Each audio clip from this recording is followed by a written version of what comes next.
what brought you all here? You all want to be CEOs? How many of you are currently CEOs? That's a good 35%, not bad. So, I have had this title 5 times. So had a few lessons I've learned. So my goal is to share them with you. But it's a pretty interactive session. Feel free to stop, ask questions, clarify. Don't wait till the end. I forget my question by the end. So don't be that. I manage 96 rambunctious Berkeley students, so I can handle you guys. So no worries. I've been teaching for 12 years. I teach at several universities. Berkeley for 12 years. I teach a PhD course and an undergraduate course at also Brown University, Northeastern. And born in Lahore, came here to be electrical engineer. Worked as an engineer for 10 years before switching to marketing, then to management. So this is my 5th company. So if you have an iPhone with a fingerprint sensor, we invented that. Apple bought that company with 2 hands in between. If other company were chip design related, QuickTurn went public. Last company, BitServe, was acquired by Oracle in mobile security space. Now I'm doing IoT. A company called Telesense. Let's see what happens, but looking pretty promising. We are in post-harvest grain storage area. So I've invested in about 10 companies myself. I've been a board advisor of many. Wrote in a few books, which I have brought some with me in case somebody else wanted to look at them, but we'll get to that later. So point is that startup CEO goes through 5 phases. And each phase has its own challenges, and nobody tells you. You kind of feel like that in the beginning. Have a little, you're the king, and pretty soon and very quickly you become like that. It ages you extremely rapidly in about 5 to 7 years. So first of all, you want to be careful. Are you ready for this? You want to go through that, because you shall go through that. So the 5 phases are, the first phase is when you're the hunter. You got to hunt. You got to find the investors, the customers. This is different, requires different skills. Then comes, of course, the fundraising, because your number 1 job is what? Do not run out of money. Everything else is secondary to that. There's one job you cannot delegate. Your job is to always be fundraising. Your job is never to run out of money. If you run out of money, it's the CEO's fault. There's no question about this. Then you are sometime at the crisis manager. Not sometime, actually all the time. How do you deal with crisis? They don't teach you at the university. So you have to figure this out. Then you are the execution manager, because everything has to execute. You have to have detail eye for that. And a time will come when you'll have to make a transition. Because very few founders survive all the way. And it's not necessary to survive all the way. A transition will come. Question is, are you ready for it? How do you deal with it? So we're going to cover these 5 transition stages in a bit more detail. So let's see. More often than not, if you're like all of us, most of us were engineers. Not all of us, but most of us were. So what does that mean? We have high IQ possibly, but definitely not high EQ. Your emotional quotient usually that's not what engineers are known for. So problem is, the job of the CEO is almost all EQ. Your IQ, you never get to use it. Like you have the sharp knife and sword, but it never comes out. You're never in a sword fight. It's good to look at, but doesn't do you much good. So, and most of the time what you end up doing is, which nobody else can afford to do. So who goes to Costco to pick up snacks? The CEO. Because who are you going to send? Your software developer, your architect? No. He's got things to do. And so what am I going to do this weekend? I'm preparing all the material for the accounting firm to do their monthly financial statement. I'll be downloading all bank statements. And I can't even delegate to anybody else, because we are a small startup company, and that's something you have to do. So you have unexpected demands on your role, which nobody tells you. And that's why there are no school for how to teach you how to be CEO. So thing is, when you're starting a company, you're a founder, why would people come join you? Ask yourself. Many of you want to start a company. Some of you are founders.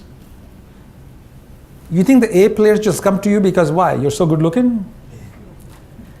A players need to see another A players. A players are attracted by A players. B players attract C players. So ask yourself, why do A player come for 2 reasons? One, they buy into your vision. If you don't have a strong vision, A players are not going to be attracted to it. Money, they can always make money from any place. That's not the biggest thing in their mind. They want to have a big vision, and number two, they want to have a big impact. So if you can convince, when you're selling the idea, the CEO as a salesman is to sell those two things. That's your currency. And if you can use the currency effectively, you can attract talented players. But if you're not smart about that, you don't even recognize what your currency is, you ain't going to attract no A players.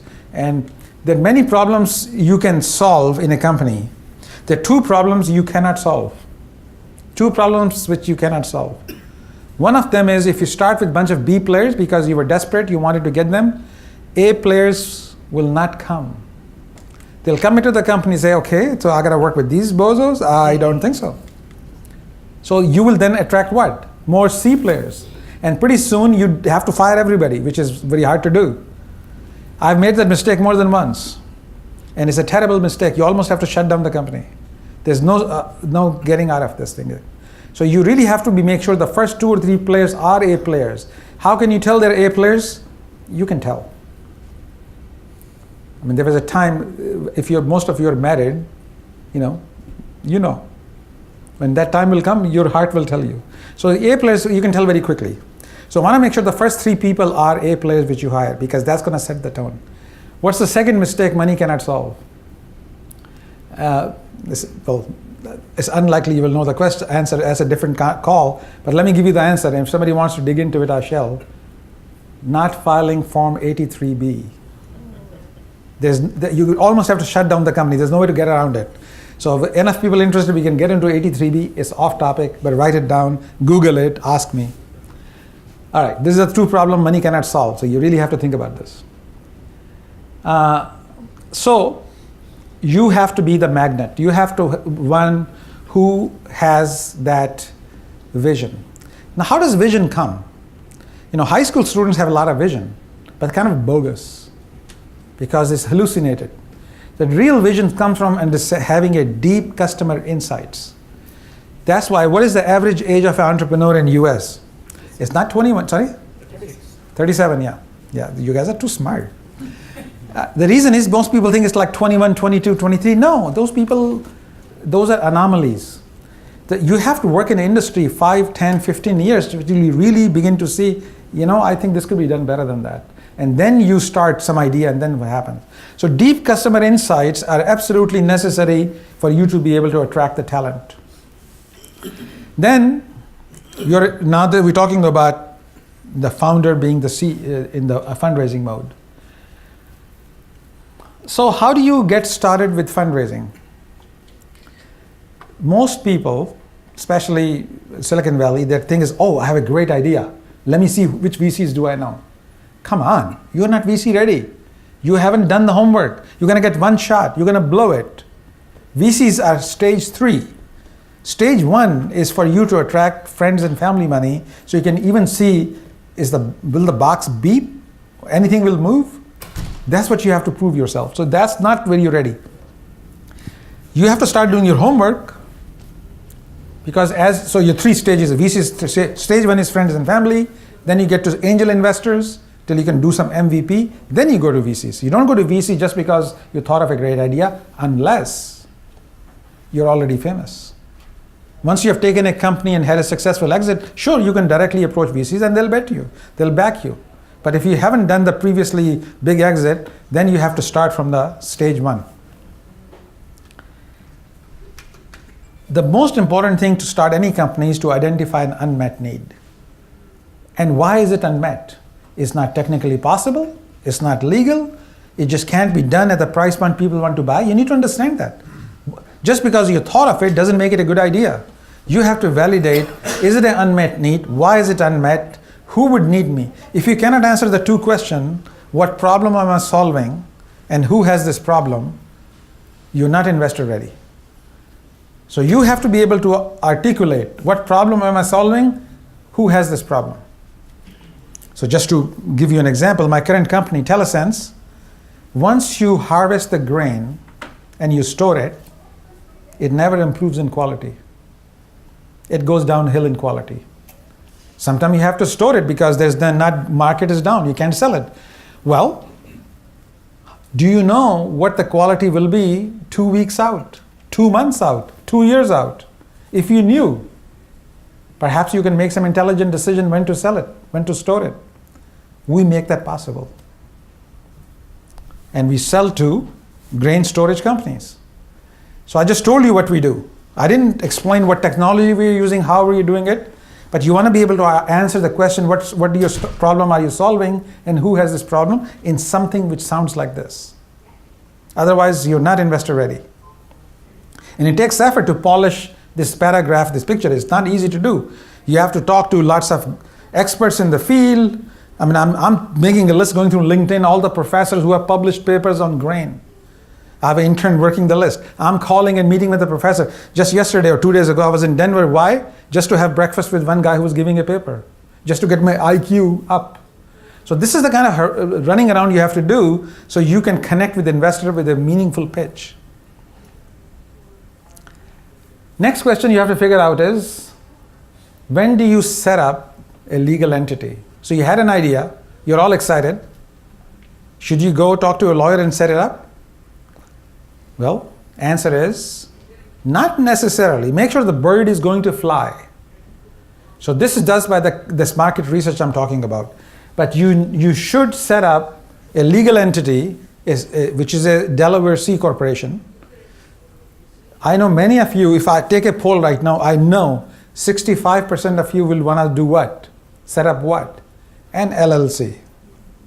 You just love the name, limited liability. Yes, I want limited liability. No, don't do it. It's a pass-through entity. Nobody will put money in LLC. Do a C Corp, not an S Corp, a C Corp. So there's only one answer. This is not a debate, let's say what should we do. Answer is only one answer, just do it. If you're curious, I'll tell you why, but just write it down. You're gonna do this as soon as you're starting to create intellectual property. Because all the IP, patents, or any software code has to be assigned to what? This legal entity. Why? Because people will be putting money into the legal entity. Why? Because it's the legal entity will get sold. Yeah. I have a question regarding the C Corp you mentioned. Yeah. So the LLC can file the taxes as a C Corp, right? Or as No. a S Corp, depending on what they choose. S Corp can do it. S Corp, not LLC can do that. So your point is what? You really want to do an LLC, don't you? No, I have an LLC. I knew it. I file as S Corp, but they said that I can file as a C Corp. Like I have an LLC which I filed my taxes as a S Corp right now. Okay. But because it's a pass-through entity, so I can file as a C Corp or an S Corp. At least that's what my tax advisor had told me. I think your tax advisor is wrong. Okay. Yeah, you cannot do that. You have a choice of LLC to choose as a partnership, as another pass-through entity. It's not, a C Corp is not one other option. But it doesn't matter how you're filing your taxes. Point is, if you want to take other people's money, you have to have a C Corp. Okay. Because in S Corp, you can only take money from individuals, human beings. Okay. A VC firm is not a human being. They cannot invest in an S Corp. They have to invest in a C Corp. Number two, LLC and S Corp, they're pass-through entities. So whatever profit you make or loss goes down to the members. They pay their own taxes. You want to hang on to your cash so you can build more product. You don't want to pass all your profit out to the people. You want something which catches the profit. That's a C Corp. So just don't do an LLC because your investor will make you redo it. Don't do that in Nevada, don't in California, because your investors will not invest in that. No other state has perfected how to run a company like Delaware. Delaware doesn't have oil, they don't have California oranges, or the sunshine of Florida. So what do they got? Corporate governance, like nobody's business. Things are so efficient. You can set up a company in 1 hour. You can file bankruptcy and do something in 2 hours. No other state you can do that. So that's why Delaware is it is.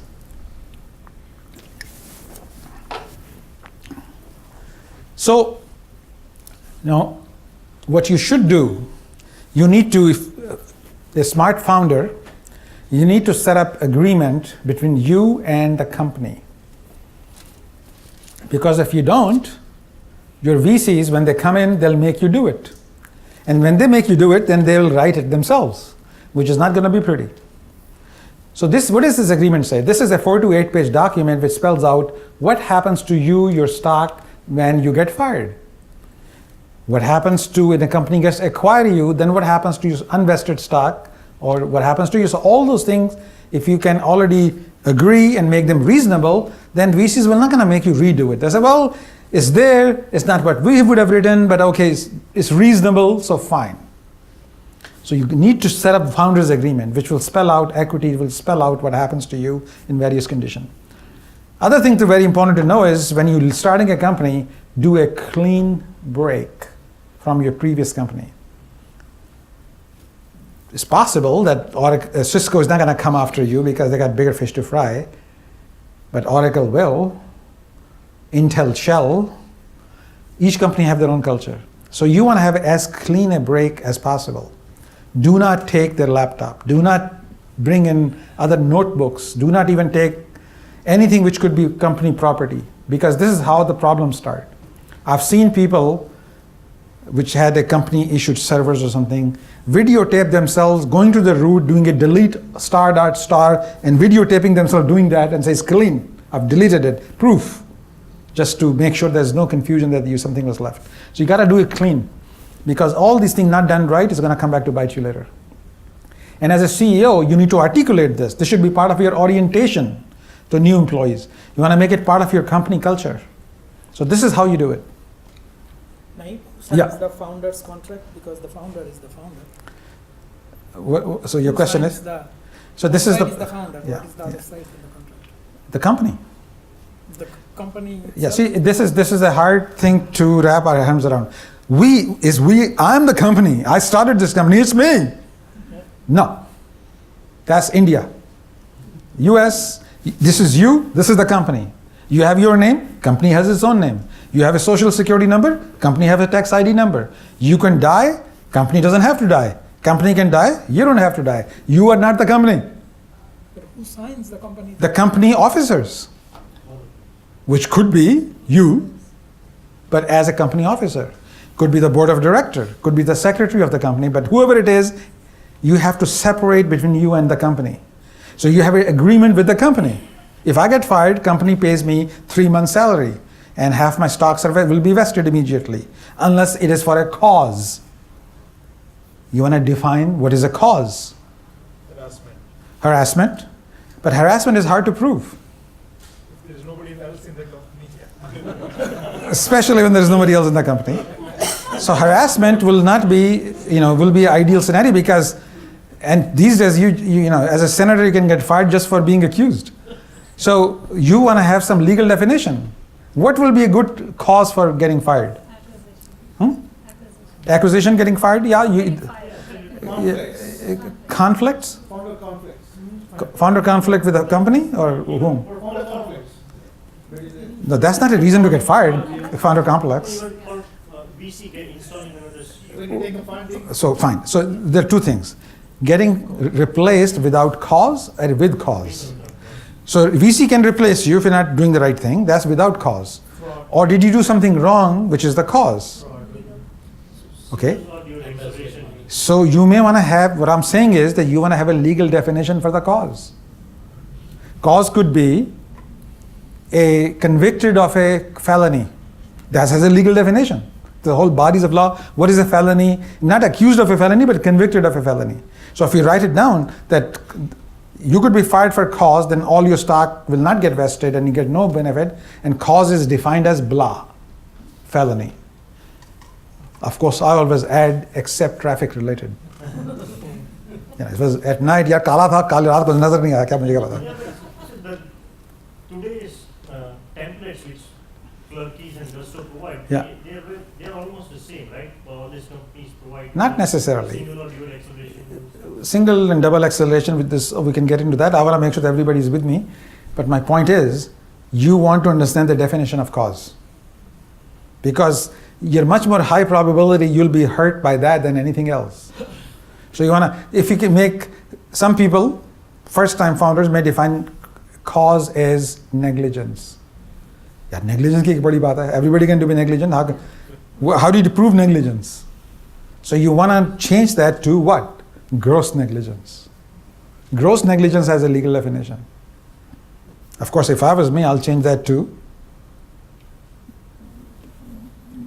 maybe change that to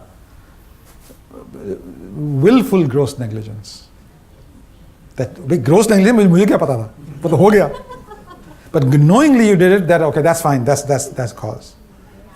Yeah, so you want to be able to define this terminology because they'll come back to bite you when you get replaced.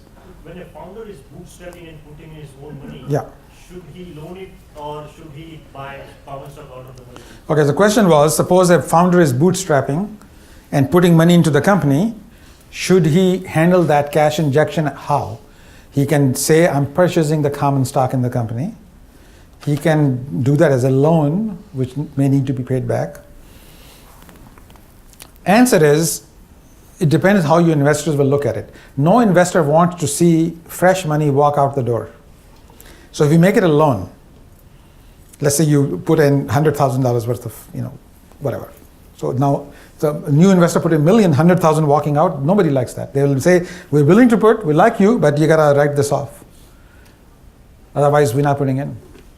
So, because they want every dollar to go towards creating $10. So they want this to loan out.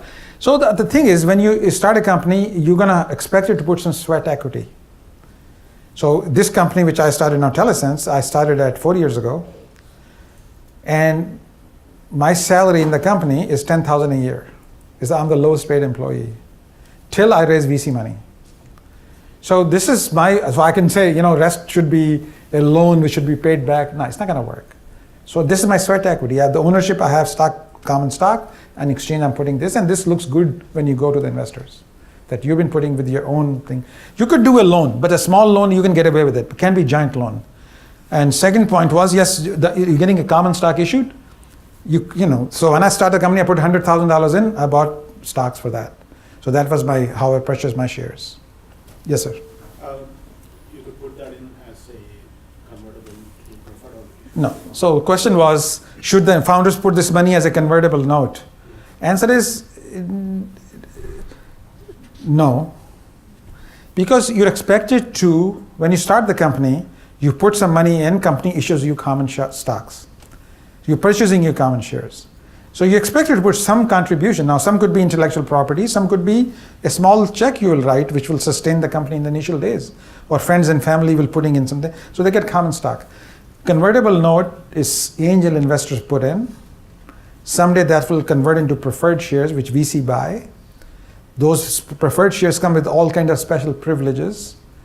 And you're going to complicate and make your cap table ugly if you start issuing convertible note to friends and family and yourself. Keep it aside for real angel investors. on separating out the initial investment Yeah. versus the loan. Okay, so the question was, I'm repeating the question because you may need to record it. So that not initial money with their common stock, but it's subsequent money.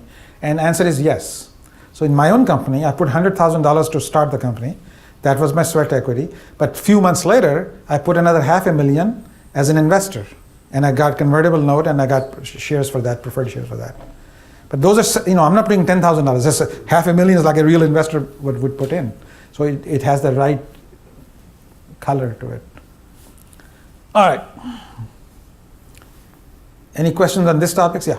So can you clarify again, how did you treat friends and family money? Just when they're part of the founding shares, when you're starting the company, your founder shares, so they get some restricted stock, just like the founder shares, same restrictions. So in exchange for putting in some initial money. Yeah.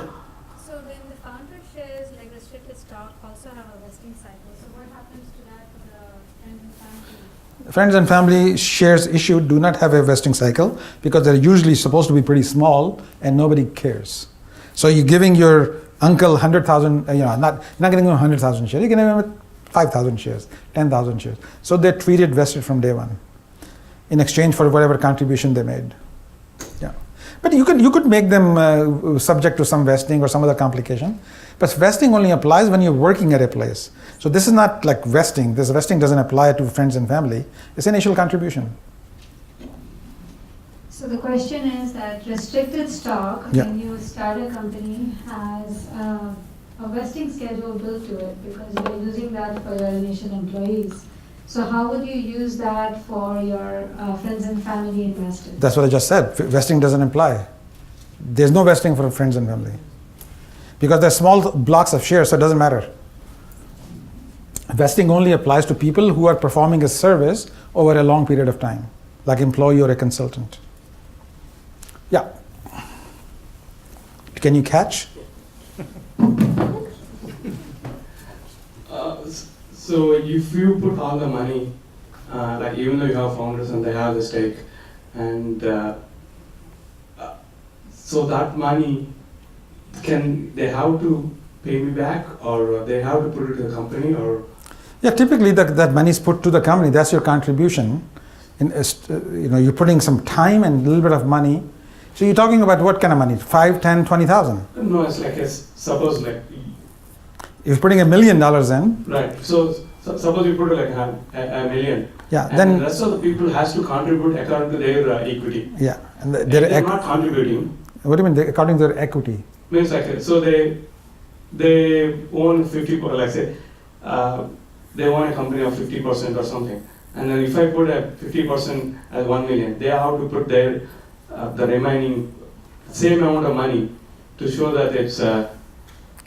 So among 2 founders or 3 founders, Yeah. you're putting in real money like $1 million, Yeah. and other people have to put in either same amount of money or something which is equivalent in value. So one guy brings in a patent which is very valuable, and that's his contribution. You put in cash, and this is, you can come up with some ratio to start the company, both get common shares for that. Does it need to officially record? Yes, because you're buying shares from the company in exchange for putting something in. So that's what when you form a company legal entity, this transaction takes place and is recorded. So they're saying like they will pay me, and then I kind of Who's they? my founders, like my team. Team will pay you? No, pay in the sense like they have to have an official record of transferring the money. Yeah. Otherwise, it's not recorded. Well, just like anything, when you buy something, when you go buy a car, you have to like show up with something to get something. There's an So- agreement to be signed. So there's some agreement which says I'm putting in this and company is giving me shares. So it's you're purchasing something. So yes, if you're trying to purchase something without any record of it, it'll be highly suspicious purchase, and could be said that you never paid it. So yes, you want to have a record, and that's what the corporate attorneys are for. They'll make sure that it's properly registered, and you're purchasing something for money. Would you pass it behind you? When you say recorded, you mean shareholders has to approve or the board of directors has to approve. In his case, he can just blindly go and put $1 million, and if that doesn't mean that his equity is still like say 50%, for example. That's not going to be unless it is approved by the board. Correct me if I'm wrong. Well, to sell any shares, yes, shareholders have to approve to sell shares. Correct. In the beginning of the company, the shareholders is usually you and the co-founders. Yeah. So yes, you have to sign up some paperwork as a company designated person. We authorize the sale of 500,000 shares to Ram Rajan for $1 million. Yeah. It'll be recorded in the company minutes, and shares will be entered in a cap table. Maybe a stock certificate will be issued. Correct. Without that, it is not considered as a share. It's not proper share purchase. It's kind of a something which is done sloppily, and will have to be corrected at some point by a real lawyer. Because when real investors come in, they want to check everything. What was the history? What was the transaction? Otherwise, some percent of transaction actually fall apart because people did not do those things properly. So there'll be junk in your. So in the whole funding process, dirt will show up, and that will show that you didn't do things correctly. So that when the real investor coming in, they want to convert the unsecured loans to, they don't want to pay for the unsecured loan. So they want to treat this as a fresh for them. That time we need to work internally with the team because they never contributed physical money until that part. So yeah. So either something will have to be, either if it's not. The question was, why did companies sell them shares if they did not contribute whatever they were supposed to? So maybe that sale could be nullified, or they contributed in kind with their sweat equity and their time, or they contributed by bringing intellectual property. Some explanation has to be given. If you never put anything in, then why are you getting something? So this could be muddied. Yes, this could be nullified, it could be changed depending on what risk will that create. Some action will be taken. Yeah, I know this may be confusing and this may be not interesting to other 80 people. So you and I can talk at some break time, but we don't want to go down a rat hole. Sorry, you can pass it back. Does the title co-founder has a special privilege Who does? compared to founding team members? One more time. Co-founder. Do they have special privilege? Yeah. Yes, they're recognized on Christmas parties as co-founders. And when company goes public, they get an extra chummi. That's it. Other than that, nothing. Just two. Just two. And I'm still waiting for the second one.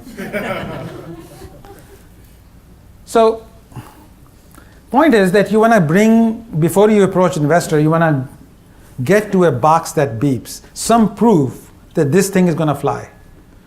So how do you do that? So that's why the initial money founders put in is get to this point, a box that beeps, because investors want to see this thing working, something working. It could be a box that beeps, it could be some downloads going up every week, it could be some proof that there is traction. Dog is eating the dog food. So your point is you use as little money as possible, as frugally as possible to get to this stage. When you get to this stage, now you're ready to approach investors. Because this is when they will see something moving. The way to think about this is, before you go to investor, think of it this way. You go to them and say, look, Mr. Investor, I've gathered all the kindling and I've started a little fire. What I need from you is money to buy kerosene, so it could be a big fire. That's when they come in. You don't go to them and say, I gotta go look for some kindling, maybe I'll start a fire. Like, go start a fire, then come talk to me.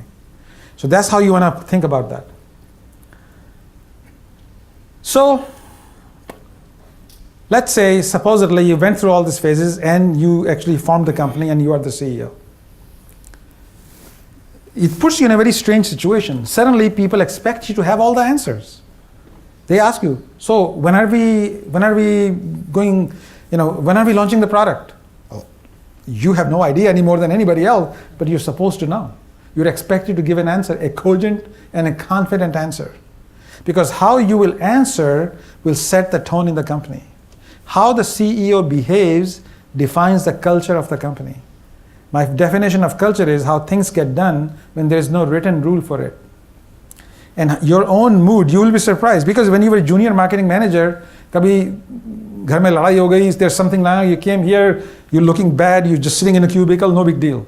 As a CEO, the moment you walk in, if your body language is like this, within 2 hours, the whole company temperature will come down. You come walking like this, and you'll see everybody feel a little perked up. It's very strange. It's like scary, like, don't look at me. But they're looking at you. So you have to know how to behave in that situation. This is an unusual burden. Nobody told you about that. So let's talk about 3 clarities which nobody tells you. Number 1, you will never, almost always be living in the fog. Fog means there is confusion. You don't have the data to have a clarity, but you're expected to know the answer. See, large companies are not stupid or slow. Why do they take so long to make a decision? Because they cannot live in the fog. Stakes are too high. They have to have 95 to 98% of the data to make a decision, which takes a long time. You will be lucky if you ever have more than 70% of the data to make a decision. Hopefully more than 40%, but often between 40 and 70. You're living most of the time like that. This is like living on top of Mount Tamalpais. It's almost always foggy, but occasionally it's suddenly sunny and you can see San Francisco and you feel so good. Then it's foggy again. So some people are not comfortable with that. So you have to be comfortable living in the fog. Number 2, most of the time you'll be doing really stupid things. You're really good at Python. That was you're really famous for. Guess when you'll be doing any Python, if at all? After like 9 p.m. Because all day, things which are stupid, trivial, but urgent will occupy your time. And you'll be fighting, running around, answering question. Ammi, mera pencil le gaya. Yeah, we gotta figure with that. You know, somebody's depressed. Your guy didn't show up. So suddenly you realize, I went to school, I went to IIT, I did all these degrees. I have more degrees than a thermometer. What good is it doing me? And that's what you do. And this is very troublesome to most people. The third thing, which is not obvious, that most of the problem are people problem. So all the technical things are much easier to solve. People problem, well, people are customers, people are employees, people are regulators. You're always dealing with some people-related issues. So you have to become much more efficient with your time. When you're efficient with your time, what happens? You don't have time for lambi kahani. You have to give short, crispy answers. When you do that, what happens? People think you're an asshole. You don't care, but you have no choice. You have to get through a lot of stuff and done. Then you go home and you're still in your CEO mode because you forgot to turn off the button. Then everybody hates you. So at midnight, you're sitting on your couch when family is upstairs, with lights turned off, with a scotch in your hand. It's like, what am I doing? But that's not a job. So it's not a job which people think is a great job. You know, CEO job is the shittiest job in the startup company. People don't realize that. They think you somehow sit on some kind of a takht and you're feeling like a king. No. You are doing these jobs all day long. So getting used to the new role is also not easy. First of all, almost nobody will tell you the truth. You have to become very good at reading between the lines. You'll ask like, what's the sales, how is everything going? Oh, everything is going great. Actually, we just had the Boston team is on the track. I think they're going to exceed their number. I think we have the California team also. We're hiring 2 new people. There's a little bit of slowness going on in the Midwest team, but I think we can get over that. And the international group is doing, I think, really going to exceed. It's going to surprise all of you. What did you hear? There's a big freaking disaster happening in Midwest right now. Jump on it. Ignore everything else. But they won't say that to you. Then later on say, sir, we told you. We mentioned it. And I hear that all the time. I told you. Well, you tell me in what voice and accent? I don't remember. And then they, of course, behind you, they blame that. Point is, you will have to hear differently. You'll never be told the truth the same way they used to tell you when you're junior marketing manager. So you have to become very, very sharp how you listen. You'll never be liked again. This one hurts. Because you were all buddies. We started the company together. We used to go out to bowling on Friday nights. But now you're the CEO. Guess what? You're not one of them. How many of you sit around and lunch table say, yaar, kya CEO hai hamara? Kya baat hai? What a CEO. Excellent guy. Have you ever said that? I bet nobody has ever said that. So guess what they're saying behind you? Exactly that. You'll be invited to all the parties, but you'll be expected to be the first one to leave. Believe me. And this is your job. You're going to leave every party about 10:30 p.m. Real party starts after you leave. So get used to it, because you were one of them. You can't get over yourself. Like they used to like me. You'll never be liked again. It's got nothing to do with you. It has to do with your title. So this is hard one to get over. Nobody tells you that. And some of you have experienced it. If you really want to talk to somebody, you have to pay them. I'm one of those. People pay me to complain about everything else. Because nobody will, you cannot talk to, you're bored, because the board is like what? Board has, you know the story, it's like a slot machine. How many handles does a slot machine has? 1. Board has only 1 handle to replace the CEO. They have no other handle. So more you complain to CEO, board, you're right, I think things are bad, okay. You can't talk to your employees because you're supposed to not have the answers. And you tell them, I'm really confused, I don't know what to do. They'll be like, okay, why can we have bigger trouble than we thought? So you cannot. So every CEO, almost every CEO has a coach. I've had coach 2 or 3 times. You need a coach. So you need to pay somebody to talk to them, or you join a CEO circle of some kind, which then allows you to discuss things in a way you cannot discuss with other people. So this is 3 important lessons which nobody tells you. I want you to remember. So far, any comments, agreement or disagreement from any of you? Because some of you have been in this position. I have a question actually, or comment maybe. Okay, catch this. Get your both hands out. Hello. So, for a company where a founder has just graduated and become a CEO, in what we are talking about, who is the right person to become a coach? Is he the person who invested in the company or somebody outside who was a mentor for the person previously? Your neighbor. Your neighbor, your professor, another CEO which you know through some mutual connection but not that close to you, somebody like that. Or they're professional coaches. If you can Google the word, executive coaches, you'll get a long list. So have somebody like that. It's like picking a psychologist. Is your mom a good psychologist for you? No. Dad? Uncle? Absolutely not. You have to go farther away. You have to be 2 levels removed. So someone who has already been into those shoes and seen it all? Ideally, but not necessarily. See, just like a psychologist hasn't gone through your desi divorce before he can advise you. They can see enough symptoms, they know what's going on.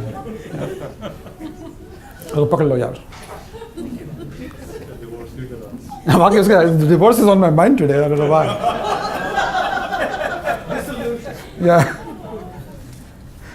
Yeah. The relationship between the CEO and the board is unclear because, in my perspective, You are the board. The founder is the board itself, and then the CEO. Because I could hire a CEO if I had plenty of money, but the founder is the one. It's like the visionary. It makes the plan, it makes the strategy, but the CEO executes. So you are assuming that CEO is the guy who is doing it, but I'm thinking maybe the founder is somewhere in the board, and there is a possibility the CEO will be actually hired even from day one. So let's understand the corporate structure. So corporate structure is company is owned by shareholders. Shareholders in a small company, shareholders are usually investors and the founders. In a bigger company, like Apple has 1 billion shareholders. So shareholders elect a small group to look after their interests, a group of 5 to 7 people. It could be sometimes 9.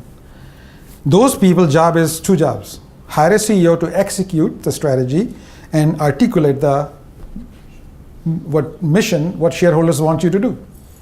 It's always like make more money or whatever the vision could be. Then CEO's job is to hire whatever resource CEO needs to hire to execute that vision.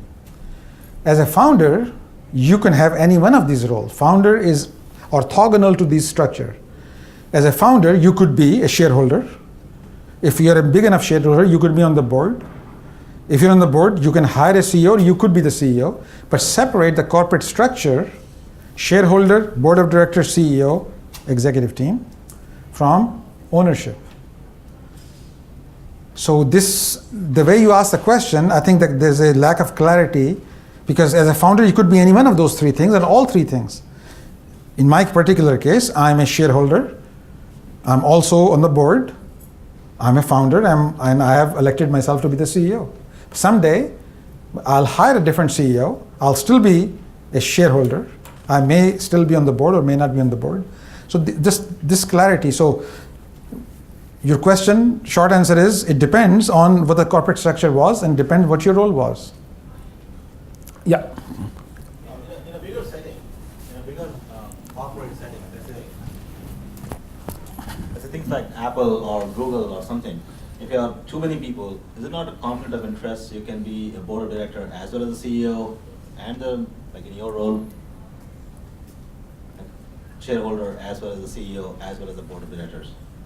So your question is it a conflict of interest if you are also a shareholder as well as the CEO? And the answer is no, because your interests are aligned. What do shareholders want? Financial success. So this is not in conflict. I think there are other conflict situation can happen when you're the CEO and in a big company, like after Sarbanes-Oxley law, they wanted to create some lack of incestuousness.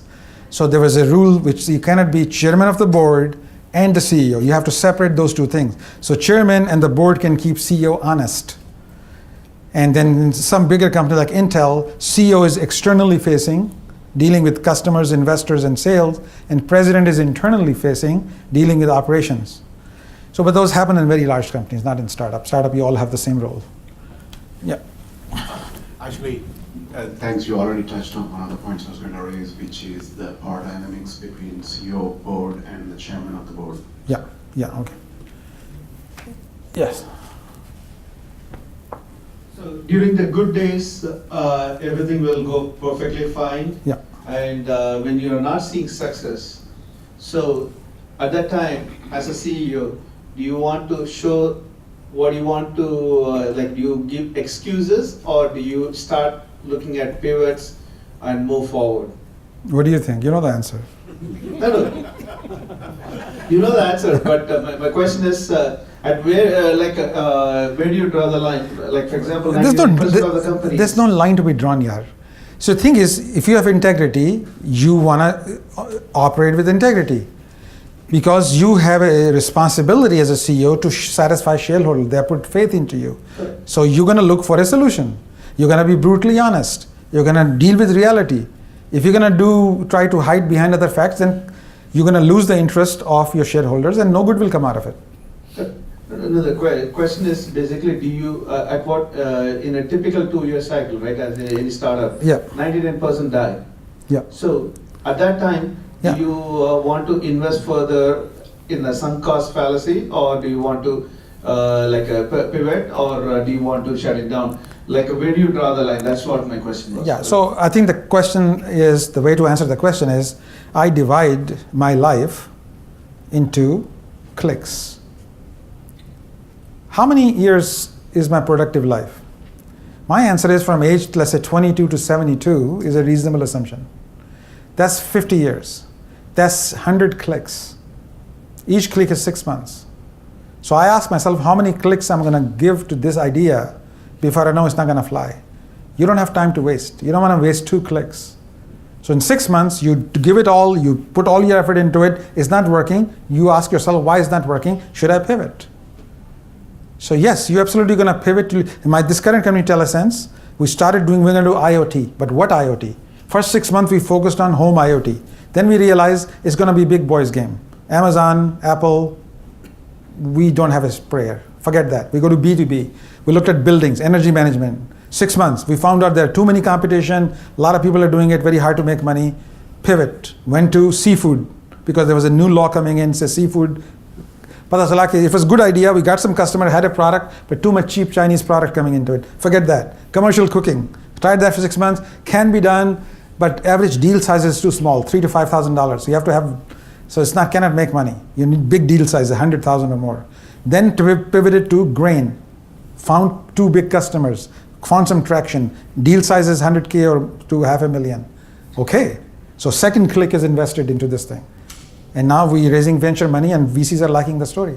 So 2 clicks. If I don't raise money, I'm doing another pivot. But if I raise money by the end of the second click by June, then I'm doing this. So you think about this, just like anything else in life. You come up with some rational units and you get to tell yourself, I'm going to give it 1 click and no more. All right. So let's talk about culture. We talked about it already, how culture is how things get done when you have no written procedure for something. Because you have written rules for many things, but not everything. The microphone is behind you. Okay, right. So before you get to that, I have one question. Yeah. So when you did these different pivots, Yeah. Do you keep track of your story for your investors on how you went about? Did you No, keep some nobody kind of a cares plan? but you and your husband. Okay, thank you. Nobody else cares. Okay, thank you. Do you have to inform or get approval from investors when you're doing a major pivot? Yes, if you have current investor, you do. But in my current company, I'm the only major investor, so I only had to inform myself. But if you have current investors, yeah, you need to pivot. You come to them and you tell the story that we did this, we made this assumption, we found this to be untrue. This is a new thing, and they have to be supportive, or they'll confront you. But a good one, they will appreciate that you yourself realize it's not working. You came up with solutions and you're ready to execute. You have thought about it, as compared to them having to inform you, hey, Ravi, it's not working. Because then you know something has gone terribly wrong. Yeah. Could you talk about how CEO should manage a board? Yes. Any tips? Like you had 3 points for a lot of things. I have 3 slides on that. Oh, yeah. Yes, coming up. It's an important topic. Yeah. So my point is this: you need to decide how you behave will define the culture. Are you collaborative? Are you authoritative? How do you make decisions? And I'll give you some example on specifically on this. But you define how. If you start every meeting on time, like I start every meeting, for example, my first question in my meeting is, what's the purpose? Why are we here together? I write it down on the top right corner of the board. Make sure, why are we here? We're here to say, we got to pick a product launch date and how many are we going to make? Okay, let's write that down. Then I ask even sometime, depending on customer meeting, what would this meeting a great meeting? Well, great meeting, if we can freaking agree on the number of units we're going to order, all right, let's write that down. Once just this example of writing down why are we together, you'll be surprised how much more often you accomplish it. Most people do not articulate why are we here for a meeting and not writing down. You'll be like, I don't know the exact number, like you'll be 80% more productive in achieving those goals if you write them down. Because anytime things are going in the wrong direction, I just say, hey, look over there. You bring people back. Or I could start every meeting by, how was your weekend? How's everything going? Anything good going on? What should I watch on Netflix? And you chit chat for 10 minutes. That becomes the culture of the company. Everybody will sort of chit chat for 10 minutes. So how you behave defines how people should behave. What is acceptable to behave?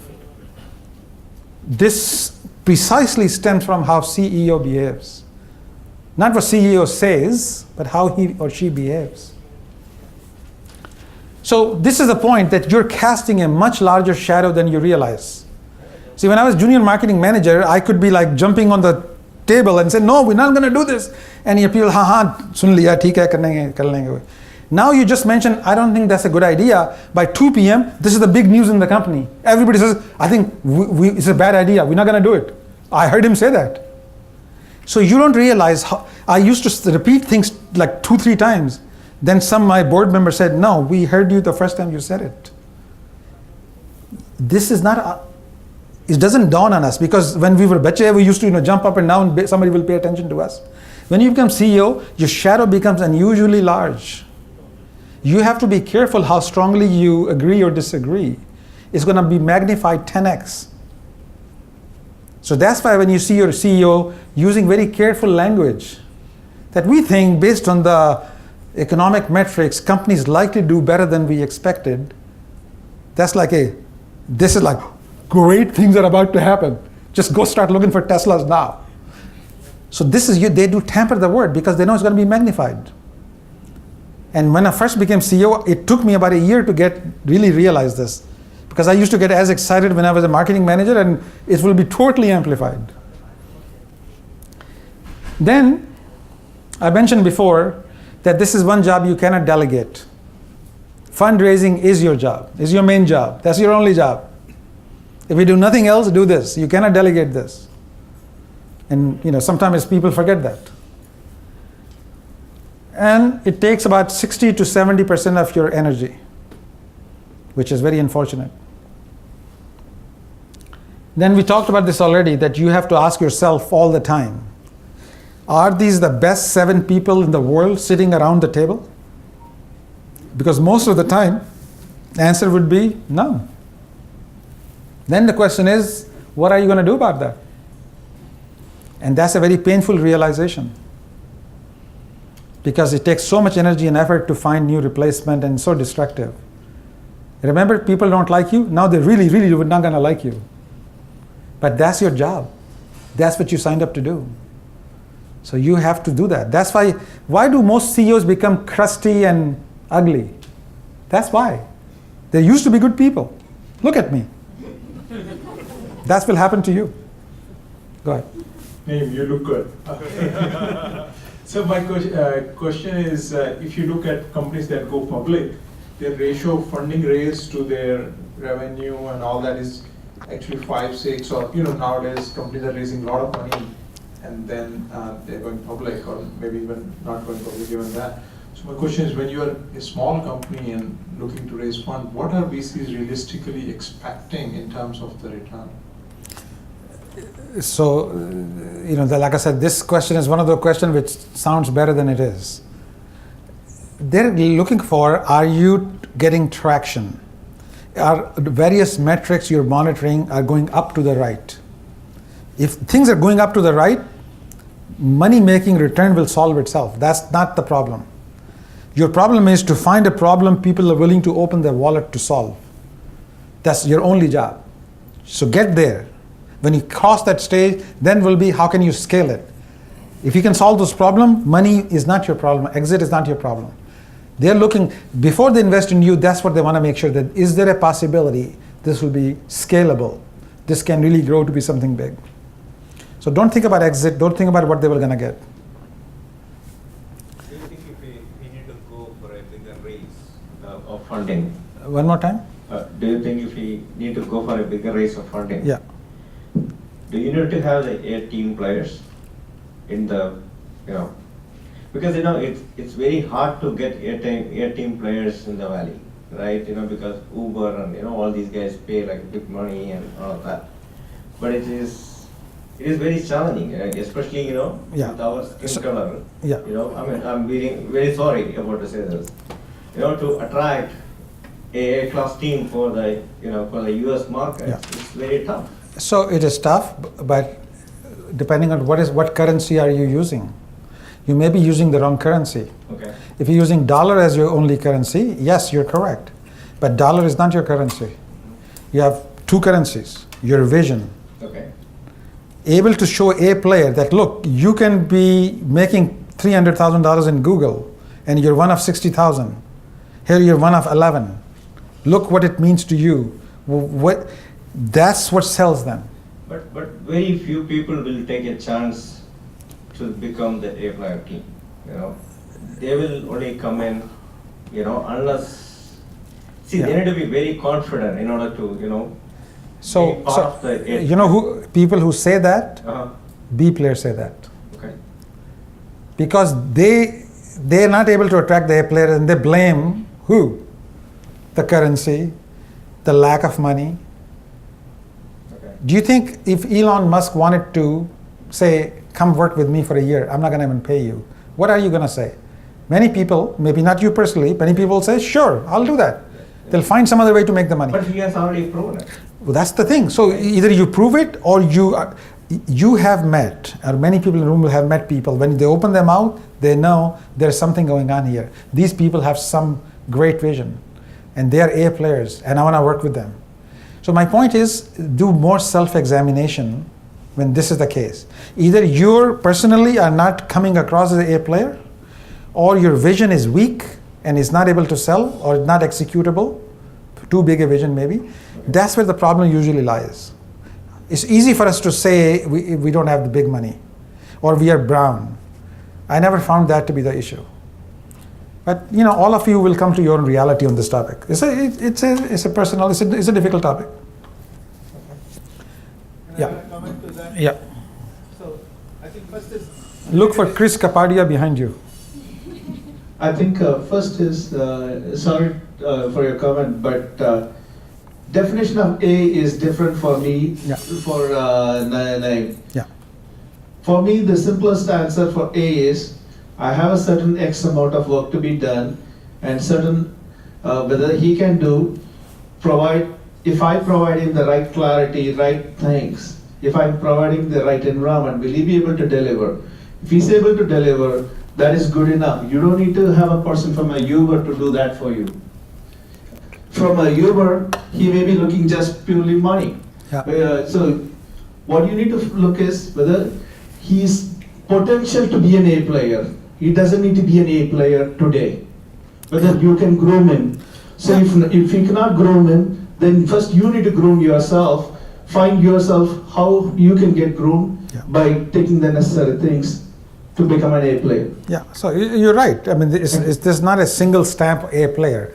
There are people who are driven, people who are able to have unusual skill or dedication or both, who want to make a mark, who are hungry. That combination defines A player. It doesn't mean they have already done a bunch of things. So young, smart, a fresh college graduate who's eager to prove himself or herself could be qualified for that A player. It's that unusual, almost irrational amount of commitment to an idea which defines them. Yeah. We have that scenario where in startup, this person. Yeah, let other people hear you. College grad got a good job in Microsoft or so, a lot of money in India, but this kid gave up that one, joined our startup in there. He told, doesn't matter. Even the CEO told, we can't pay you. We don't have much money in the beginning. Still the person stuck. Yeah, exactly, because they're being motivated by other factors, not just the money. So this is the tools you have to use. If nothing else, you walk away with this clarity that I have 2 or 3 additional tools. Now suppose you are not that person who has the charismatic, then find a co-founder who is. So you are the execution guy, and this is the guy who is the vision guy, and together is a doable team. So basically what I'm trying to say is, in my company, you guys, speak into the microphone. All of you are flailing your hands like this. So in my company, I brought in my co-founder. She is an A team player, and I brought in a salesperson. He is also an A player. But if we have a bunch of B and C players, because when we started the company, we had no other choice other than hiring these people, right? So now, like you said, we are having little difficult time, how to either lay them off. Yeah, so you have to come up with a 6 months replacement plan. Okay. So it's not going to happen overnight, but first you have to recognize I need to make some serious changes if I'm going to grow. Then you need to identify who do I need to replace and how do I replace them. And you do a cleanse over a period of time, 6 to 9 months. If not, you're going to pay the price. But we are also emotionally. You are, exactly. That's why. You don't want to let somebody go. So this is why, the famous story of Intel was when Gordon Moore and Annie Grove were looking at Intel was in memory business, and they were going to a board meeting and they were very depressed because they had 90% market share, now we're down to 11%, and there has some microprocessor thing going on over there. So Andy Grove asked Gordon Moore. They said, most likely, what do you think is going to happen? They're probably going to bring a new CEO. He said, yeah, I think so. He said, what do you think the CEO is going to do when he comes in? He said, going to shut down the memory division. So they looked at each other. They said, why don't we walk out this door, come back, and do exactly that ourselves? And they did. So sometimes you have to do that. If you can't, then you bring in another chief operating officer, let him do that. Why do you think Zuckerberg hired Sharon? Hackett. All right. We have a lot of material to cover. So new demand, new skills that are coming into the picture as well. So the question you ask about board. So you have the most important thing between CEO is to have the trust of the board. How do you build the trust with the board?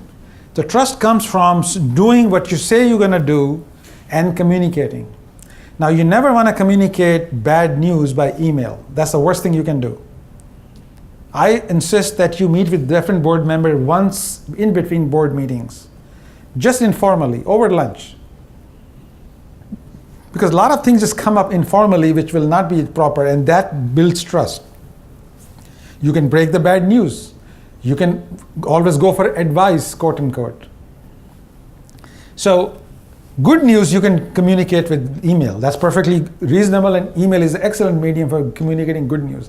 It's a terrible medium for bad news because you don't know how a person will read it, how they will react it. You want to be there to manage that. Then you got to be prepared. If you show up the board meeting, you never sent out the slides beforehand, they don't know the agenda, they're beginning to wonder, how is this guy managing the company if he can't even manage one meeting? You're being judged. So you have to be very prepared, send the material for them to look at a couple days before. Be ready with the logistics. You don't need to overdo it. So how you look prepared, how do you present the information? So communicating with the board, everything you talk to the board falls into 3 buckets. The first bucket is things which you're just informing the board. Product status, customer status, marketing plans. Those are you're informing the board.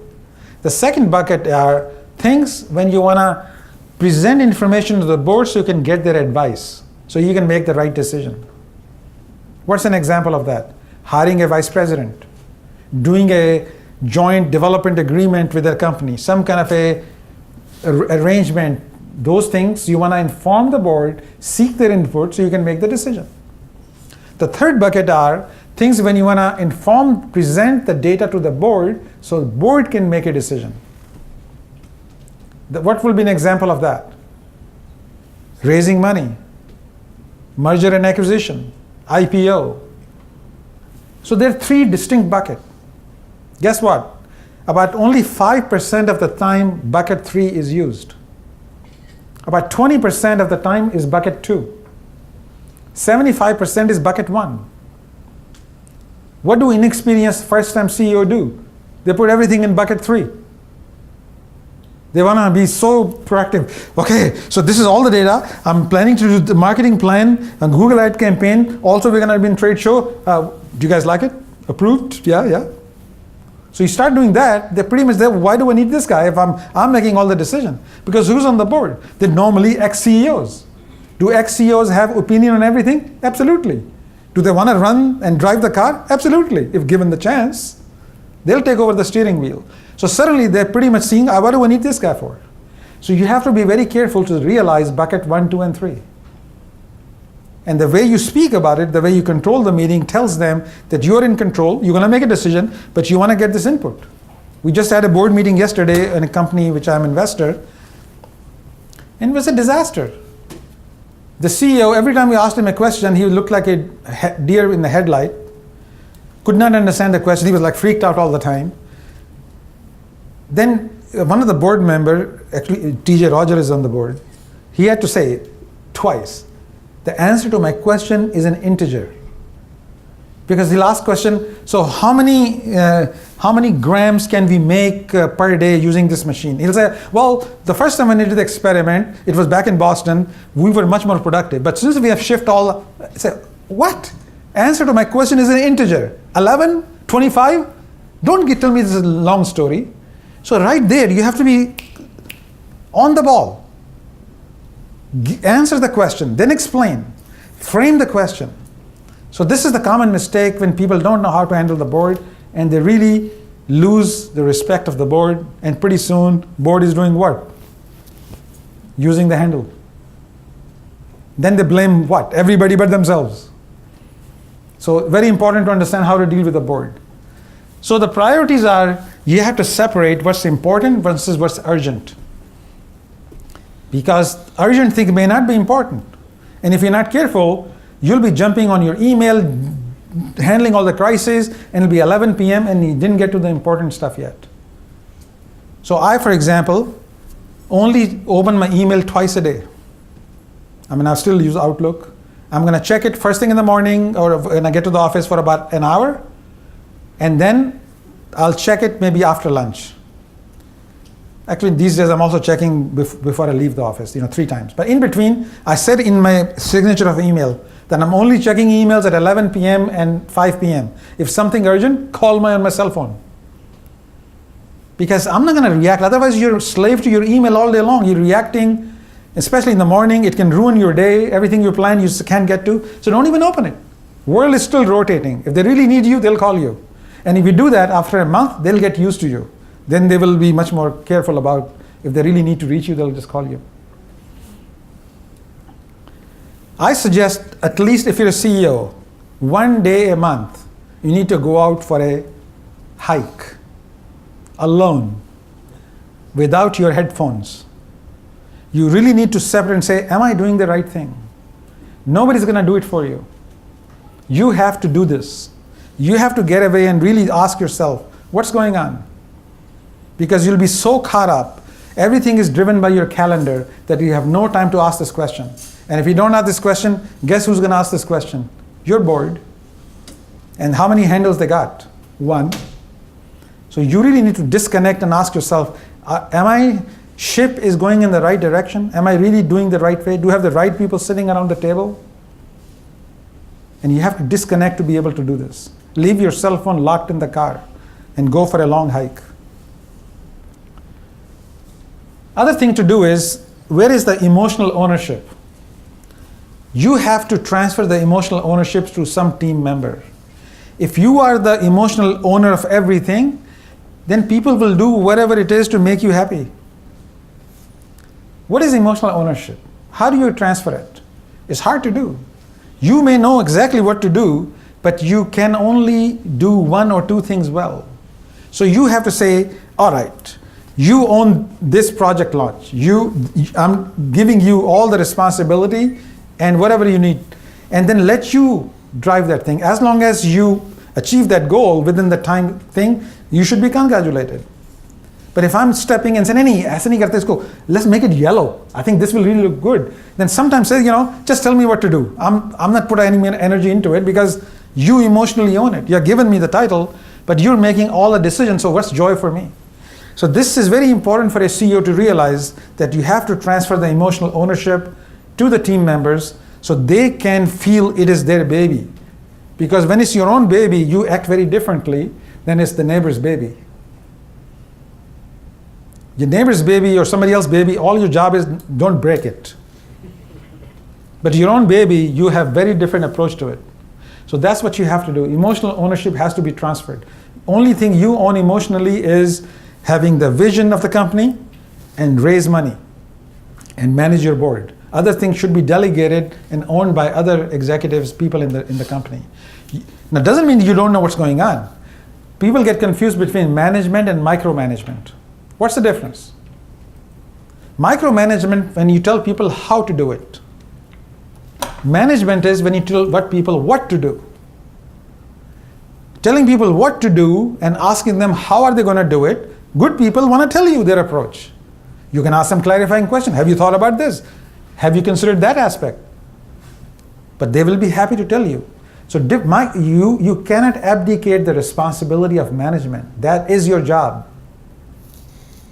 And don't confuse that with micromanagement. Other technique you need to know is you're able to zoom in and zoom out. You need to have that lens. You can zoom in to a problem, ask a bunch of questions, hold people responsible, and then zoom out to look at the big picture. So a good CEO is able to zoom in and zoom out. Bad CEO has a fixed lens and always zooming into some aspect of something. That's no good. So sometimes to run an efficient execution job, you have to create artificial deadlines. Teams act very differently when there's a deadline. This is what teams cohesion works. People work together. They have to rely on each other to make it happen. Sometimes CEO's job is to just create artificial deadline. We're going to this trade show. We're going to show the demo. Everybody's working on the demo. December 31st is a trade show. Demo has to be ready by 29th. Fact is, maybe nobody's going to even see the demo. But you have created an urgency, a demo. Gotta have it. And that will drive people to collaborate. When they collaborate, work together, company has a purpose. When company has a purpose, people feel excited and connected. If not, they have too much time to complain about you and everything else. So you need to keep them busy with deadlines, artificial or real. And then again, what is your culture? Culture I like to create is of transparency. Because transparency creates trust. So we're going through hard time. We're trying to raise money for the last many months. It's been hard.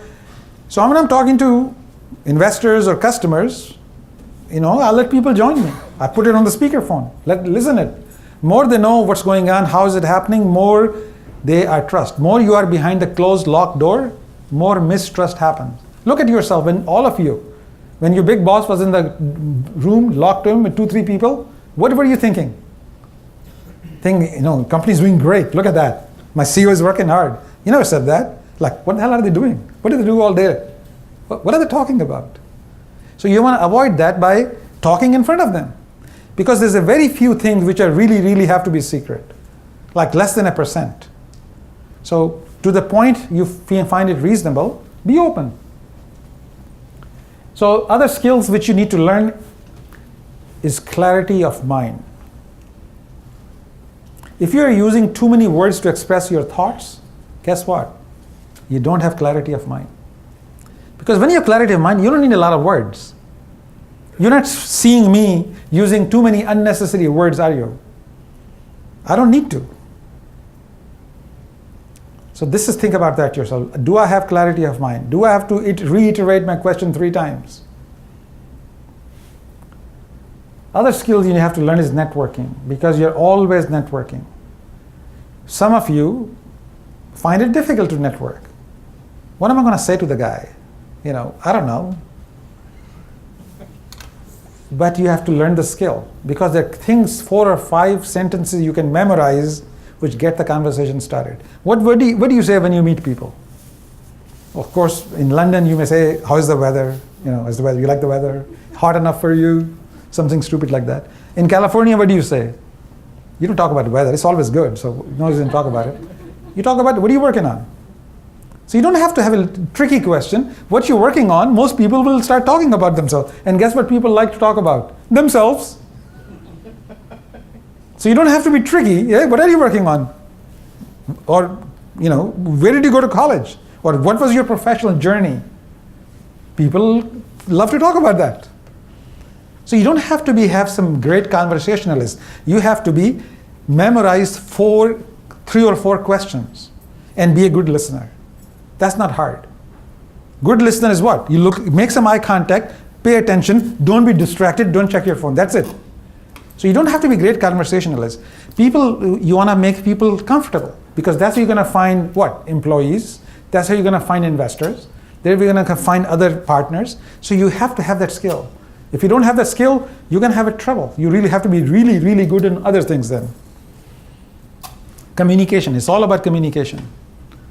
You're communicating with employees, board, investors, everybody. So if you cannot articulate, you cannot think clearly, you're going to have trouble. And you got to have sales skills. You're always selling. Now selling, many of you think, as engineers, is tricking people into buying things they don't need. That's what we were told. But in fact, I look at it differently. I think of selling as a doctor. You diagnose the patient's symptoms and you recommend a suitable solution. Hopefully, sometimes the solution is the one your company makes. Sometimes it's not. Imagine you talk to some guy and after listening you say, John, I understand what you need. Actually, we don't make that product, but one of our competitor does. And if you want, I can introduce you to Jennifer. Guess just what happened? Next time John needs something, who do you think is going to? You have earned his trust. Because you looked after what was right for him. He's never going to another salesperson. You got him. So this is what good selling is diagnosing the problem, recommending a solution. Hopefully you sell it. Sometimes you don't. Sometimes you do. It's that trust which keeps on paying over time. A good CEO knows this. So before I go on, let me just pause here to make sure you guys are still with me, because looks like I'm going to overrun my time. How are we going to deal with this problem? I think I have more slides. How many slides do I have? Ooh, jeez. That's not going to go well. Sorry about that. 61 slides. I'm on 22. Could we actually get a copy of them? Are they on your website? No. It's a great presentation. I'll send you the first 22 slides. But you didn't ask me if I had a problem. Yeah, you're right. Okay, let's just accelerate some of the things. So, was it supposed to end at 8:30 or 9? Okay, under no condition we'll go beyond 9, under no condition. And hopefully we can finish at 8:45. But okay. So point is that the way you manage crisis is by being open, because you eliminate the need for gossip. So this is whenever I can give you many examples, which I'm not going to give because I want to accelerate, that when this happens, by over communicating, I was able to, because when people really know what's going on, what are you going to gossip about? You gossip when you don't know. So I used to have an 11 o'clock meeting every day. The company ran out of money. Our investor pulled out. This was the fingerprint company. So every day, 11 o'clock, we had all hands meeting. I answered all the questions. What are we doing to rescue the company? And I was able to hang on to 17 people without paying them anything for 6 months by showing them what's going on and how to survive. And again, you have to look in control, even if you're not in control. You got to look in control. Because how you look, how you behave sets the tone for the company. So it's very important that you don't not know, but look in control. So leadership. Leadership is not about being liked. It's doing the right thing for the right reasons. So how do you do that? Because your main job, which nobody's job, is to say no. So let's take some example. So what happens is that when you post startup CEO, when you have raised some money, now you have to change your behavior. You have to think about, you may be very cheap and frugal, now you have to be smart. If you're always cheap, people willing to put up with cheap, if they realize at some point when you raise money, you're going to be not generous maybe, but frugal, but smart. So now we had a meeting today, now that we're supposedly getting a term sheet next week, we had a meeting just for morale boosting. Suppose once we get the money, what will we change? All employees. So then they made a list of like 7 or 8 items what we'll change. Now everybody's part of that thinking. They're emotionally, yeah. So the money is not here yet. Some CEO will say, I'm not going to tell anybody till money is in the bank. But money may never come into the bank. There's a chance. So I'm involving them in the thinking and thinking about, okay, when we get our money, how will we live differently? Some people wanted a different kind of office. Some people want lunch once a week. Some people want medical benefits. Take it, list on the whiteboard. Everybody can see it. So it's my way of including them emotionally into what company is doing. So the role of the CEO, and let's talk about things people think they should do, and in fact, what they don't do. Your comfort zone is where the no is. So first thing is, you think about, you want to be a cheerleader. Your real answer is no. Your answer is to say no. It's nobody's job to say no, but the CEO's job. People will intentionally pass the buck because they expect you to say yes or no. A VP, he doesn't need to say no. Sure, go ahead. You want 6 weeks vacation? I like that. Go talk to the boss. So you're expected to say no. Remember, you're not going to be liked again. Yeah, get used to it. You're not already being liked, you might as well say no. You're not supposed to be a cheerleader. Then you think you want to get involved with everything because you want to know what's going on in the company. And that's wrong. You're going to exhaust your energy and you'll piss people off and you'll be micromanaging. What is your real job? Your real job is to define a clear direction and get out of the way. CEO's job is to clearly articulate where are we going and why, and then let everybody figure out how to get there. When you look at a jazz quartet, there's no big conductor going like this. Everybody knows what instrument to play and good music comes out. That's what a startup team is like. So be that, assemble the quartet, articulate the direction, let everybody play their instrument. Third thing is, if you can't measure it, that's BS. We're going to be most customer-centric company. Okay, but how? How do we know we are most customer-centric? We're the best user interface, as measured by what? So if it's not a goal, if it's not based on metrics. So this is the metrics you have to define. We have to achieve 33% growth in sales. We're going to have 150% more customers than, that's measurable goal. So you have to articulate goals which can be measured, otherwise it's BS. Then many people think you're running a democracy. It's not a democracy. Your job is to drive consensus. Driving consensus is different than running a democracy. Because everything is, you take a vote, then why do we need you? You have concluded after hearing everybody out, we're going left. Your job is to now articulate why left makes sense. I know you want to go right. And sometimes you may have to say, look, we have exhausted, we talked about it for 6 hours. I understand you want to go right, but I'm taking the responsibility to going left. And if it doesn't work out, then I'll take the responsibility. It's my fault. So once you say that, when people feel heard, that we heard why he wanted to go right, and I'm willing to take the responsibility for being wrong, much more people will likely to follow me than I never gave them chance to articulate. So this is a very important role. You're driving consensus. Then normally you want to do what you do best.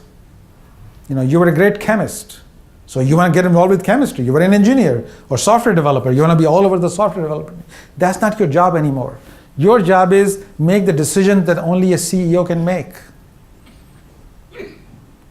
So this is very important realization they don't tell you. And these slides come from actually a friend of mine, Mike Hodges. He's the partner at ATA Ventures. It's his slide. But I like it very much because it really clearly, and this guy, Mike, has been CEO 14 times.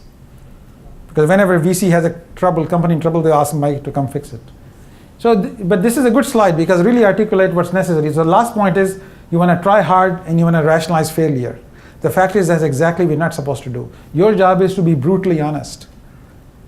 Brutally honest to yourself and to your board. Because when you do that, then you have their trust. When you have the board trust, they will make you go through many, many crises. But if you lose the trust, you're alone in the desert. So most important job of the CEO is not to lose board's trust. So there are a lot of other stories could be told about this. Other thing I want to share with you is the timing. You realize company goes from startup to product sales to initial sales to scale. The power center shifts. So you need to know where the power center is. Power center is going to be with the engineering in the beginning, because if they don't make the product, nothing else matters. Then next stage product, it will be with sales. Because if you can't sell something, nothing matters. So sales will have the power. Then you come to a stage, you can sell stuff. Now you know how to sell. You don't know who to sell to. Who is the most useful segment? That's where marketing will have power. Briefly, not for too long. Because once you get past selling to people, then finally the finance department will have the power. CFO will have the power. So your power shifts, and a smart CEO knows where to put the A players at what stage of the company. Yeah. This is true. I went through the same thing. at the start. Yeah. We have one agreement on this one. So, next thing, transition. So a time will come when you will not be the right person for the job. This happens all the time. Now, thing is, you have to deal with it gracefully. Many founders get bitter, upset, get pissed off. No. You have to take it gracefully. Because remember, you may not be the CEO, but you're always the founder. They cannot take that away from you. So by gracefully dealing with it and helping people transition, help even plan it, you keep your dignity, you keep your shares, and you keep your reputation. But many first-time founders fight it. They want to sue the VCs, hate the VCs, are bitter. No good comes out of it. So this is, again, very important to realize that being a founder is an honor and obligation. And wear it well. Nobody can take that away from you. So this is important to separate yourself, you as a CEO and you as a founder. Because things people forget is that control is not same as ownership. Rajiv Madhavan, good friend of mine, started Ambit. And this was not his first company even, so he lives in the valley. And then sometime later, board fired him. They brought in Prakash Bolarao. And Rajiv was bitter. You go to dinner with him, he'll be complaining about this all the time. 2 years later, Prakash sold the Ambit to Cadence. Rajiv got a check for $21 million. So, don't confuse ownership with control. So, again, you have to have a healthy debate. You want to be able to hear from all sides of an argument so you can make the best decision. So that's why you want to encourage debate, encourage people to do that. And then again, how do you protect equity in people falling out is through vesting. Some founders not working out, you can terminate them and their unvested shares come back to the company. So you have some tools. You don't necessarily, just because a founder you have half the company, you always have half the company. You have to vest over a 4-year period. So impose vesting on yourself. If not, your investors will. So the point is you lose perspective. You feel like the king. And you can do anything you want. You started a company. Get over yourself.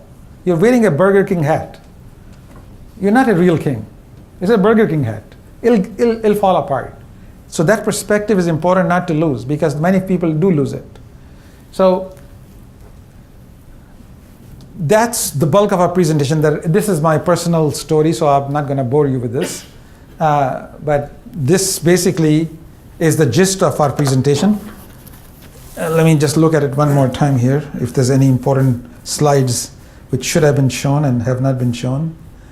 Let's see, anything else you wanted to see, you didn't see. Here we go.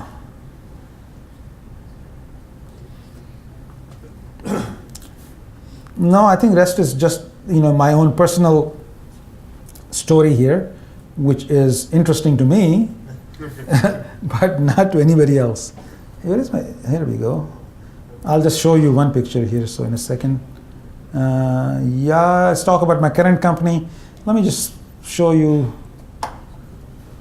a couple of things here. So, well, it's hard to, let me just show you quickly this thing because I can't figure out this mouse. So my point was that, I was born, like I said, in Pakistan.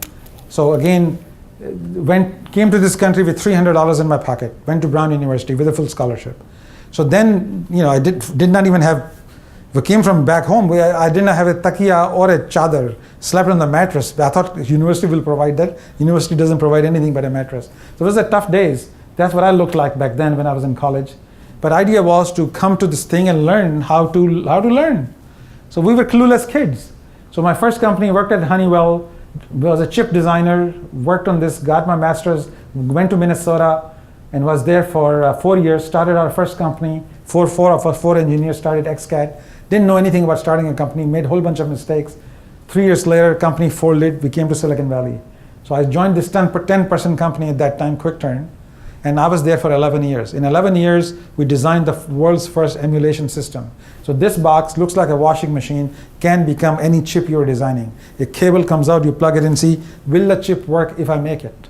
So company went public, my car, license plate on my car still says emulate. That was the VP of marketing. I designed the machine in the beginning, then VP of marketing. So this was a fingerprint company. We have built into the laptops like you see over here. Later on, this company was acquired by, it went into trouble, it collapsed, I resurrected the company, became the CEO, and this company was then sold to Apple with 2 hands in between. So then this one became my first CEO gig. Then my second gig was I ran an Israeli company. I was commuting to Jerusalem every month, raised $10 million, found an Israeli CEO, became a CEO of Pixis Technology, commuted to Texas for 2 years, raised $9.6 million, then started teaching at Berkeley. So I took 3 years off to transfer all the things I learned into books. So published these books, which are available. Then I started teaching in Berkeley and been doing this ever since. I brought these books with me. If anybody is interested, we can look at them together. So this is when I started Bitzer Mobile in 2010. Mobile authentication from a laptop, that was what we did.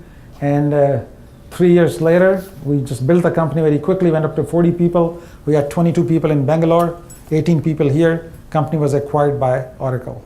So we did this. The journey went from Honeywell to starting the first company to QuickTurn to Veridicom and finally to Bitzer Mobile. So again, you learn the lessons which I'm sharing with you just through hard knock. Nobody taught me those things. You comment? How do you select the board?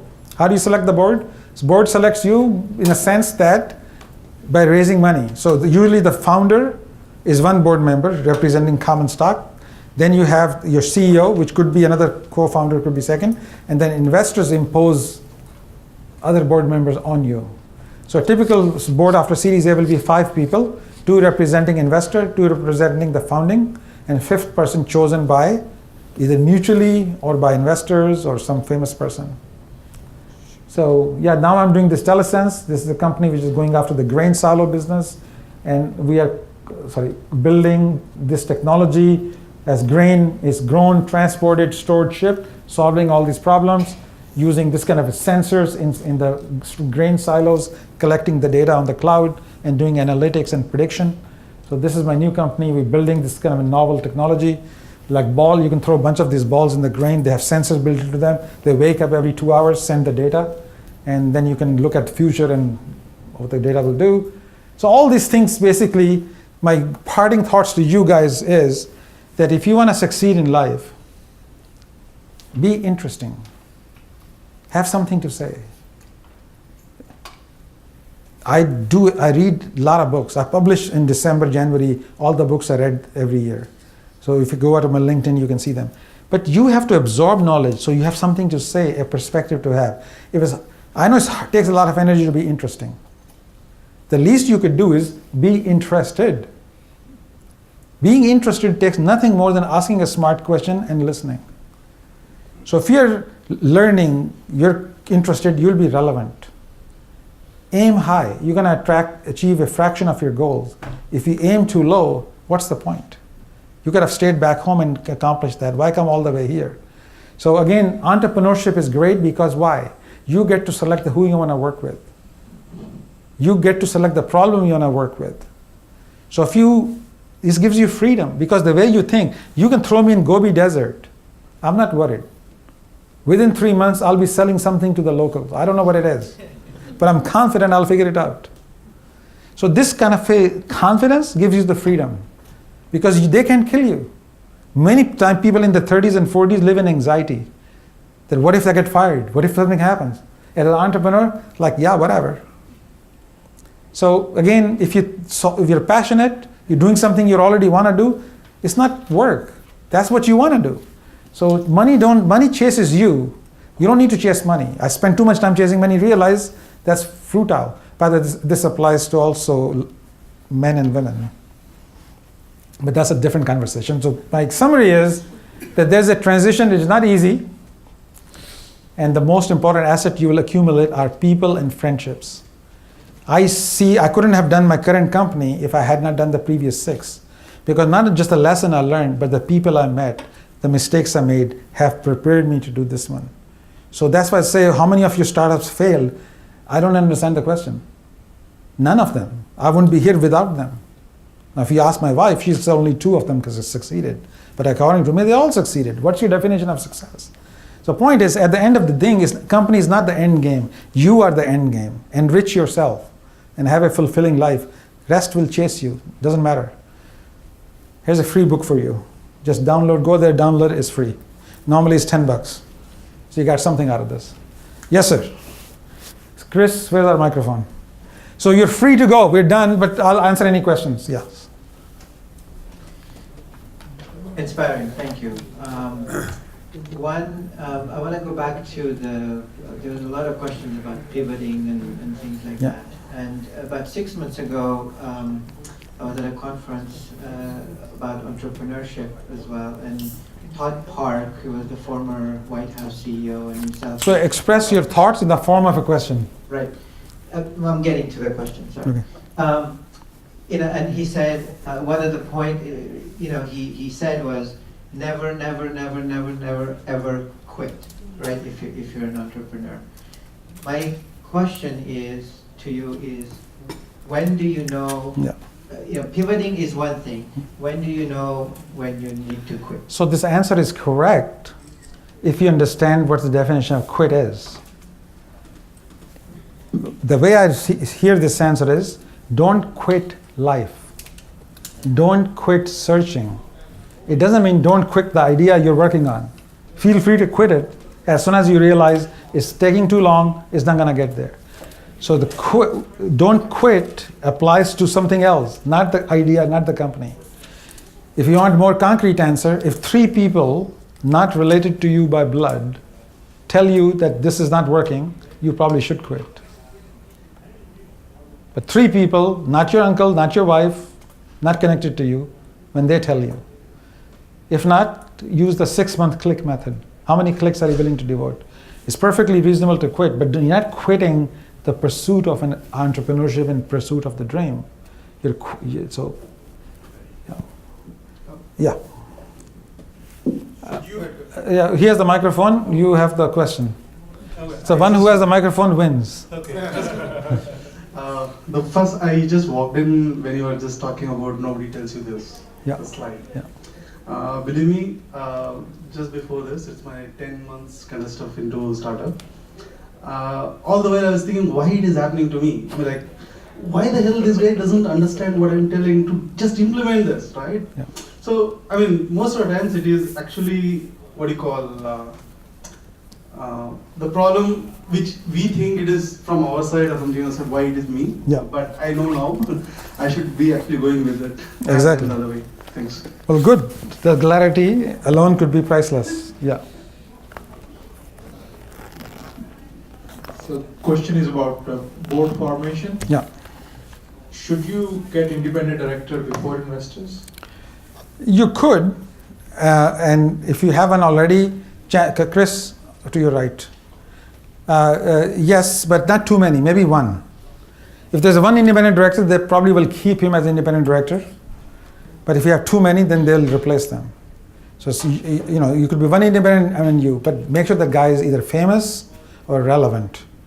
Is neither famous nor relevant, then there'll be some question about your judgment. कि अपने uncle को बना दिया, what is this guy gonna do? Yeah, go ahead.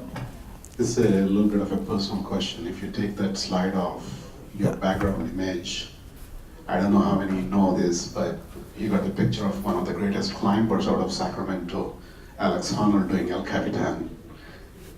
Behind this one. Oh, behind this one, I see. So I'm just curious. So it's a bit of a personal question. Yeah, no, this one? So that's Alex doing the El Capitan. He's soloing up. That's a 3,000-foot high climb. So it turns out this is not my laptop, this is TiE laptop.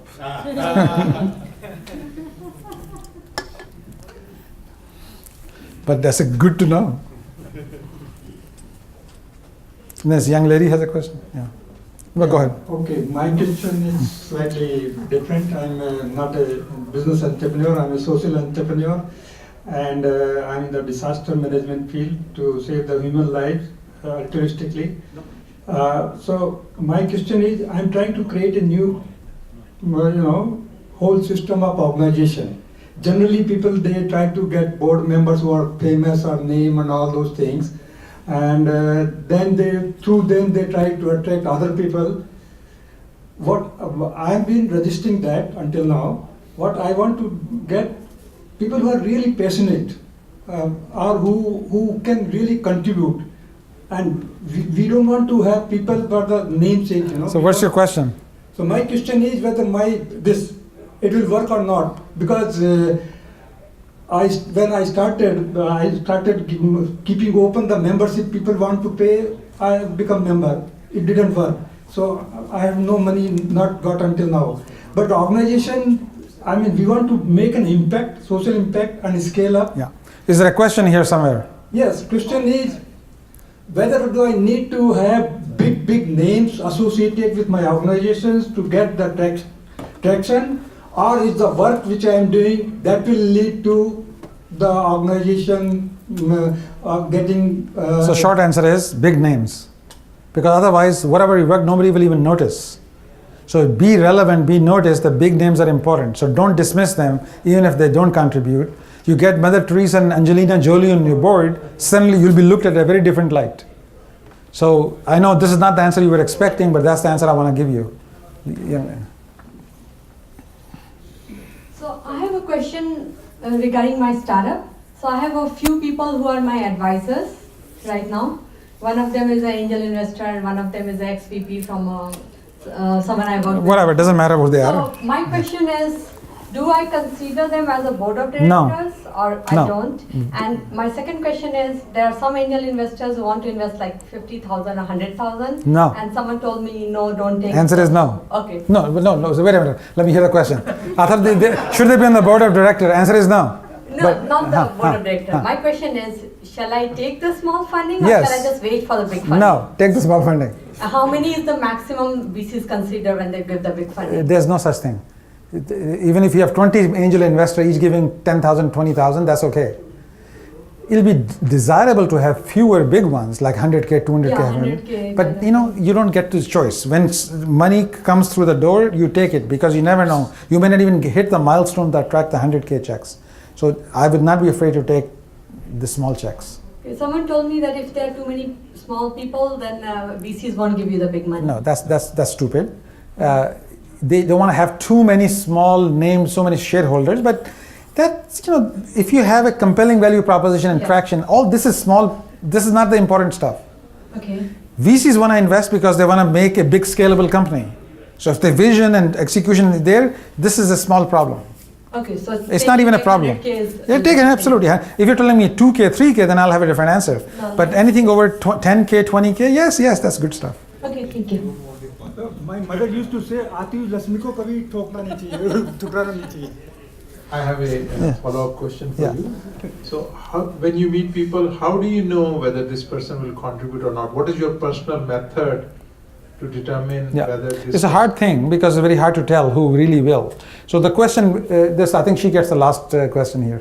The thing to ask is, what drives that person? I even ask the question, what drives you? Where are you trying to go in life? And if you can determine that this person is passionate about something, not about necessarily what you're doing, because people who are passionate about one thing are usually passionate about many things. People who are like blasé about one thing, they're usually pretty blasé about many things. So if you can find somebody who's passionate, the prior experience matters less. But you can confirm they're passionate about fishing. So what, do they go to Alaska every year? Have they have pictures of fishes? Well, they're deep into fishing, okay, but that's good. They have to be proved that they have passion about something. That's person you wanna hire. You wanna look for hunger. You wanna look for their work ethic. Prior experience matters less. Prior experience you can get as consultant for a short-term thing. But people who are good people, driven by some bigger goal in life, those are the one you're looking for. All right, you get the last question because we'll bring it to a close. So, great talk, thank you. Question is regarding advisors again. So, when I've pitched my presentation to a whole bunch of people I've known, a lot of people want to become advisors. Now, how do I select who the advisors should be, how many? Business advisors, vertical space advisors, what is a good format? Because I went and I looked at a lot of different startups and their websites, and it's a wide variety of scene out there. So short answer is that you can have many advisors. Normally, advisors come in 5 buckets. Ideally, you want one in each bucket. So the 5 buckets are somebody who's a domain expert, that you're selling into women fashion. So this person knows about women fashion. That's the domain they have expertise. So that'll be good to have one of those. Second thing is technology gurus. So you're doing SaaS and cloud. So this person doesn't know anything about fashion, but knows a lot about cloud. The third person is with channel expert. So they really understand that supply chain and channel. They bring that picture to the picture. The fourth kind of person you need is a personal coach. Somebody who doesn't understand women fashion or cloud, but they get you, they respect you, they want to see something in you, they want to add to you. So you want one of those. Then the next 5th person is a connector. They don't understand women fashion, but they have the Rolodex. They can connect to anybody. They know a lot of people. It's good to have one of those. And if you're lucky, there's a bonus 6th person, a celebrity. So if you can get, for example, Ashton Kutcher on your board somehow. So you come to me, you have Bill Gates and Ashton Kutcher on the board, and you want to talk to me about funding, say no more. I'm in. Because you're able to convince them, then you must have something which is fairly compelling, because those celebrities don't give their name to everybody who walks up. So these are the 5 buckets plus a bonus bucket. So think of them this way. Try to get somebody in each, then you're in pretty good shape. So follow-up question with that is with respect to the advisors is that there are a couple of good brand name people. They said put my name in there, but did that need to be associated to some equity? What is the commitment they've put there? How do I make sure that by putting their name in there, what is the real? This not necessarily. So you need to ask them, I would love to use your name on board. Are you okay with this? If they say okay, no reason to talk about equity. A lot of people, some of these people famous, they don't need your little equity because they have done well in life. But they want to associate with interesting young companies. So there may be no reason for equity. You can just, out of your respect and your reverence is the reward. Now some people will talk about equity, like me. Then discussion will be, how much? And answer is, if you look at the Gaussian curve, the range goes from 1/8% to 2% of the company, vesting over 2 years. In the middle of the Gaussian curve is 1/4% to 0.5%. So that's normal. Somebody who's clueless, you can go 1/8%. Somebody who's famous, maybe 1%. Somebody who's going to spend a lot of time on it actively and do a bunch of things, could even be 2%. But that's your range. And is that in a vesting cycle? You said 2 years. At least, because most advisors outlive their usefulness after first year. But you might as well just buy 2 years out of them. But 4 years is for employees, not for advisors. And fact is, you don't end up using it. I mean, I have some advisor, I haven't talked to them in 8 months, 9 months, I have no time. So, they outlive the usefulness. All right, guys and girls, thank you so much for coming. Thanks for having you. Talk to you soon. Come to TiE Institute. Come to TiE and Flex.